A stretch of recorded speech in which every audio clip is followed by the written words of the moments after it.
Looking for financial insights you can trust? How do you protect yourself as an investor? What's the strategy? I think it's really simple. I think you just want to be diversified in your portfolio.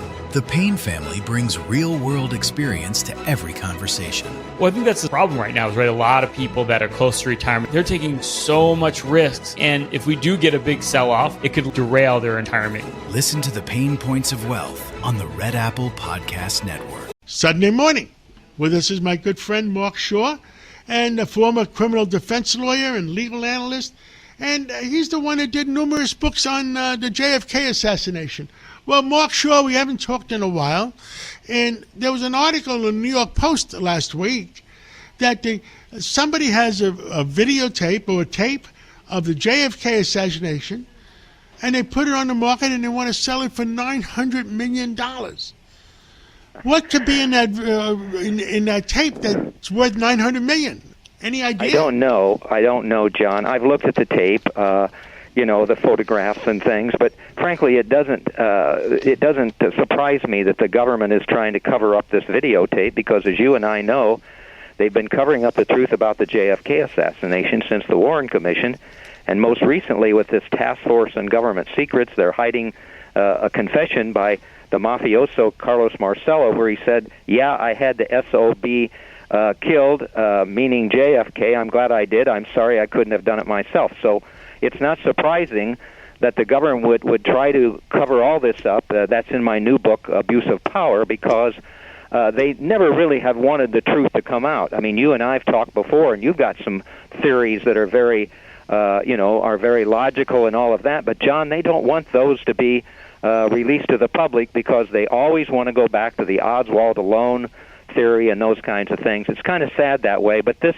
video does show some things that are interesting, because unlike the Zapruder film, which was aimed at the camera at the JFK limousine, this man, I don't have his name here right now, but his camera was aimed at the grassy knoll. And you can, in the photographs, you can see, and in the footage, I'm sure, that there's a man prone, lying on the ground there, and he's got his gun, his rifle, aimed at the limousine.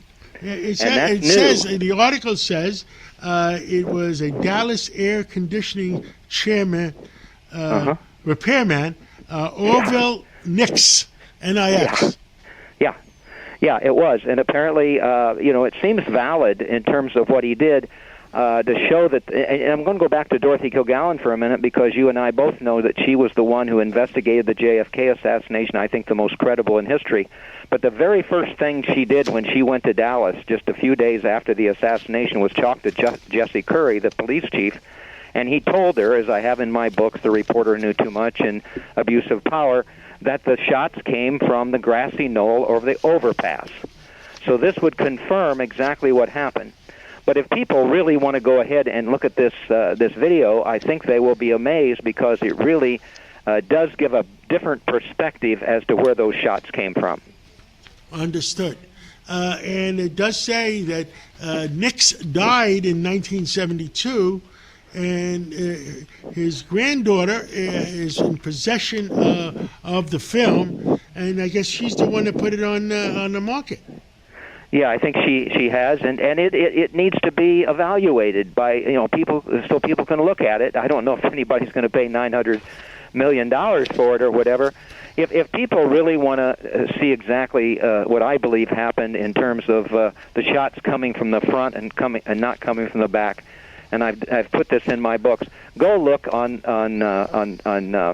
YouTube at the Parkland Doctors, the Parkland Hospital Doctors. It's a documentary, and they really show the damage to JFK's the frontal part of his head and so on and so forth that way. But it doesn't matter. This should still be evaluated, and it should be released so that people can make up their own mind. Well, yeah, I mean, what I would do, I'm a deal maker. You put me in a room with 10 deals, I'll make 11. I would say that, yes, I'll pay you the money, but show me the movie, and then we have to authenticate it. Yeah, I'd want to see. You'd want to see them. You're a good businessman, John.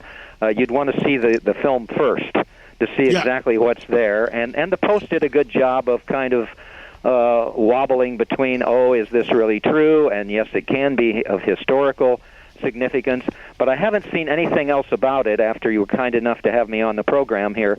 I've looked around to see if anybody, any of the mainstream media or anything else like that other than the Post, have gotten into this, and so far that hasn't happened. So I don't know if it'll get the research into it that it probably deserves.